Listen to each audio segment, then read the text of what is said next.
ఓం శ్రీ గురుభ్యో నమః. భగవద్భక్తులందరికీ పరాభవనామ సంవత్సర శుభాకాంక్షలు.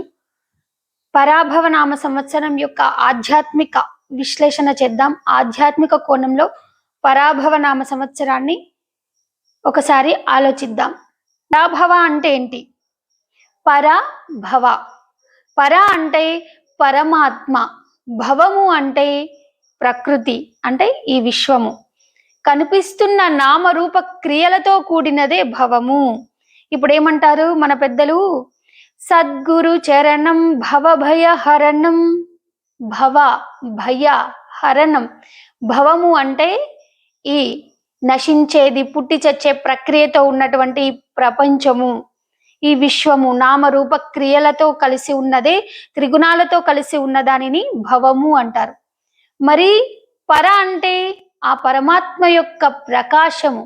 ఎప్పుడైతే మనం ఆ పరమాత్మని ఆ అనుభవపూర్వకంగా అంతరంగమందు అనుభవిస్తామో అప్పుడు మనకు భవము తొలగిపోతుంది. భవము అంటే ఈ ప్రపంచము, పుట్టి చచ్చే ప్రక్రియ నుండి మనం తొలగించబడతాము.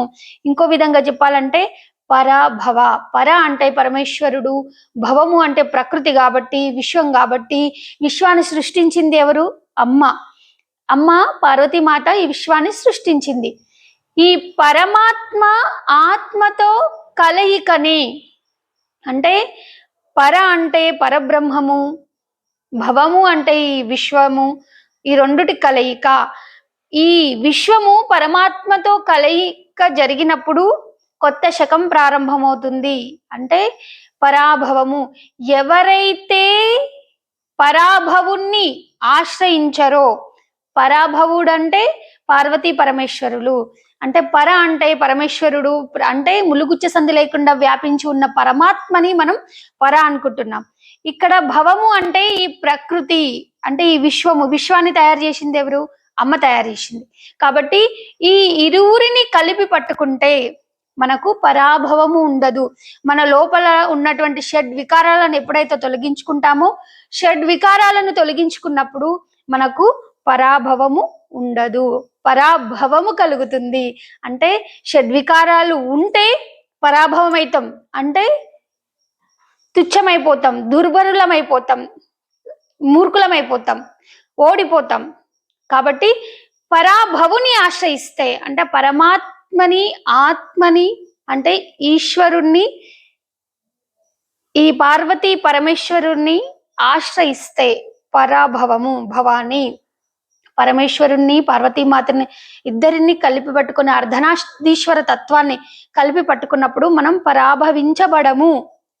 లేని ఎడల ఈ షడ్వికారాలకు లోనైనప్పుడు, కామ క్రోధ లోభ మోహ మదమాత్సర్యాలకు లోనైనప్పుడు తప్పకుండా మనము పరాభవం అవుతాము, అంటే పతనమైపోతాము, అవమాన పాలైపోతాము. అవమానం పాలైపోకుండా, పరాభవము చెందకుండా పరాభవుణ్ణి పట్టుకుంటేనే మనకు ముక్తి లభిస్తుంది. కాబట్టి అందరూ ఈ పరాభవనామ సంవత్సరంలో పరాభవుణ్ణి ఆశ్రయించి, అంటే పార్వతీ పరమేశ్వరుని యొక్క సమక్షంలో, అంటే సాధన చేసి ఆత్మని, పరమాత్మ స్థితిని రెండిటిని తెలుసుకొని మన లోపల ఉన్న షడ్వికారాలను తొలగించుకొని ఆ పరమాత్మని, ఆ పరంధాముణ్ణి నిత్యం స్మరిస్తూ మనం ఏ కర్మలైతే సాత్విక, శుద్ధ సాత్వికమైన కర్మలు చేస్తామో, ఈశ్వరార్పణ బుద్ధితో కర్మలు చేస్తామో అప్పుడు మనకి పరాభవం ఉండదు. ఎందుకంటే మనం పరాభవుని పట్టుకొని ఉన్నాం కాబట్టి అందరూ ఈ సంవత్సరము సాధన పూర్వకంగా పరాభవుణ్ణి ఆశ్రయించి పరాభవము పాలు కాకుండా ఉండాలని ఆకాంక్షిస్తూ మీ సోదరి. అందరికీ జై.